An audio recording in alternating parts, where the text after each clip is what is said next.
couple of weeks ago, I was invited to check out a retirement community, a Christian one. It's brand new and located just around the corner from Westmount Presbyterian.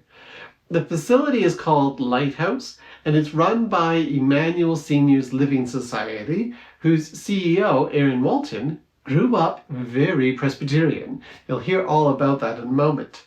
She once worked at Camp Canoan and worked with children and youth at First Presbyterian. And Erin gave me a tour of the home and then sat down to talk about faith. She has some words that I think can inspire our ministries with seniors. Here's my interview with Erin Walton. We've been Presbyterians, like my family's been Presbyterians forever. Yeah. And my dad, we went to Elmwood Ave Presbyterian Church in London, Ontario. My dad was the chairman of the board, and my mom was a church secretary. Oh. And then I started going to Camp Kintail, and I actually wrote for the Presbyterian Record for some time. Yeah. I've just been around the block. Tell me about the faith connection with Lighthouse. Lighthouse is the sister property to Emmanuel Home, and both were started by the Emmanuel Seniors Living Society in 1968, formed as a Christian nonprofit society here in Edmonton. Their roots are in the Dutch. It was a group of Dutch immigrants whose roots were in the Canadian and Christian Reformed background. It was built in 73, and then we've expanded 4 times there, and now this is our biggest expansion. So because we're a Christian society and our mission is to provide seniors a safe and comfortable Christian environment where they can age with dignity. So we do things that our Christian principles and values come through. So for example, there'll be Christian programming, there'll be hymn saying and prayers and prayer hour of prayer, devotions, Bible study. There'll be all of those things.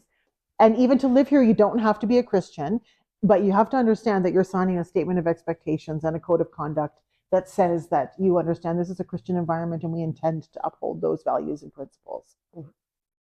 How has being working here and working with this community impacted your faith?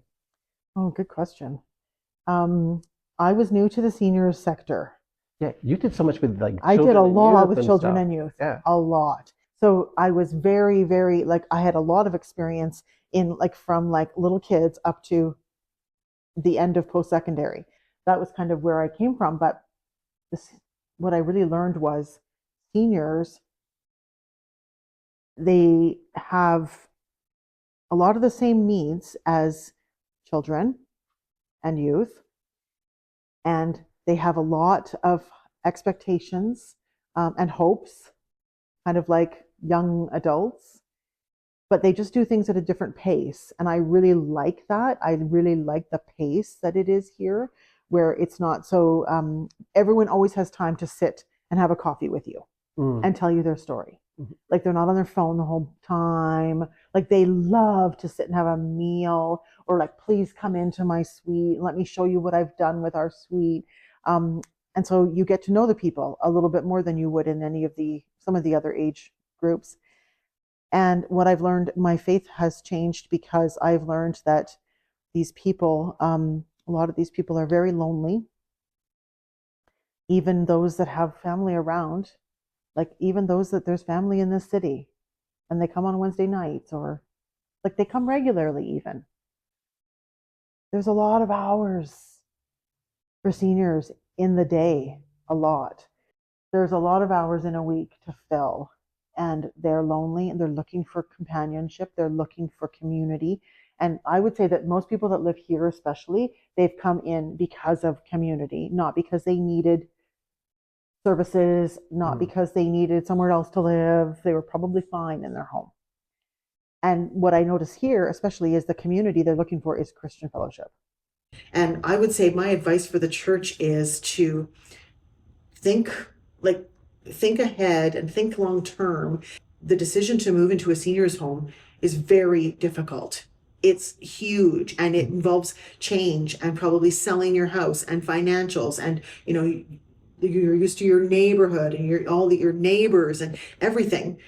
But if the church is intentional about planning these things, it helps make that decision easier, because they're well, our church has one. I know where I'm going to go. Oh, and they've made it so easy for me, because now it's just Like they've already had me in for tours and open houses and fellowship teas. And so I think just taking the fear out of that journey and helping them with some sort of obvious next step. Yeah. I'd invite anyone to come over and have a look for themselves. And I'm really glad that you came by. Yeah. It's been I'm glad lovely I got it. chatting Yeah, with you. it's Yeah. really nice. Yeah.